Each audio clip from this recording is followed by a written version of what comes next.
क्या आपको पता है दुनिया की सबसे इंटेलिजेंट मधुमक्खियां इस क्लास में बैठकर शिक्षा लेती है, लेकिन किस चीज की? दरअसल कुछ वैज्ञानिक मधुमक्खियों को पकड़कर उन्हें एक स्पेशल बॉक्स में बिठा देते हैं और इस क्लासरूम में भेज देते हैं, जहां इन्हें डे 1 से कई सारे एक्सप्लोसिव की स्मेल सूंघाकर 3 सेकंड तक मीठे पानी का कॉटन चुसाया जाता है। और ये प्रोसेस इतनी बार रिपीट होती है कि मधुमक्खियों को यकीन हो जाता है कि अब जब भी उन्हें एक्सप्लोसिव की स्मेल आएगी तो तब उन्हें मीठा पानी मिलेगा। और ये अपनी जीभ एक्सप्लोसिव की स्मेल आते ही बाहर निकालने लगते हैं, जिसे एक्सप्लोसिव डिटेक्शन डिवाइस में लगे सेंसर्स डिटेक्ट कर लेते हैं। और ट्रेनिंग के बाद ये मधुमक्खियां सिर्फ स्मेल से बता देती हैं कि कौन बैग में एक्सप्लोसिव छुपाकर भाग रहा है। और अगर आपको डेली कुछ नया जानने में मजा आता है तो हमारे साथ जुड़े रहिए।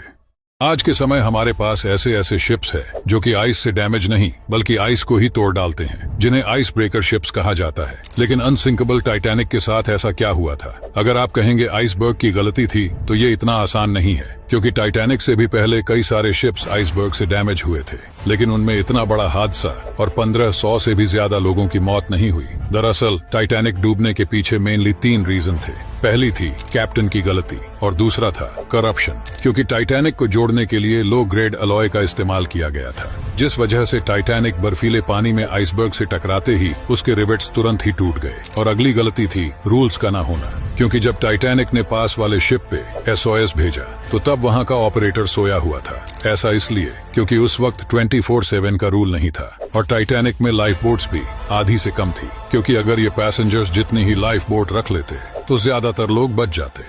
अगर आपके बॉडी में ऐसे डॉट डॉट दिखने लगे तो समझ जाना कि आपके अंदर का जानवर बाहर आ रहा है। वैसे तो हम इसे गूज बम्प्स कहते हैं, जो कि तब देखने को मिलता है जब हम शॉक्ड होते हैं, हमें डर लगता है या फिर हम कोई स्ट्रॉन्ग इमोशन फील करते हैं। लेकिन वैसे तो ये आजकल हमारे किसी काम का नहीं है, मतलब गूज बम्प्स आए या ना आए कोई फर्क नहीं पड़ता। पर पुराने जमाने में हमारे एंसेस्टर्स के लिए ये बहुत यूजफुल होता था, क्योंकि उनके भी बॉडी पे जानवरों के जैसे बड़े बड़े बाल होते थे और इसीलिए जब भी उन पर कोई दूसरा जानवर अटैक करने आता था तो ये बाल खड़े हो जाते थे, जिससे हमारे एंसेस्टर्स काफी बड़े लगने लगते थे और वो उस जानवर से बच जाते थे।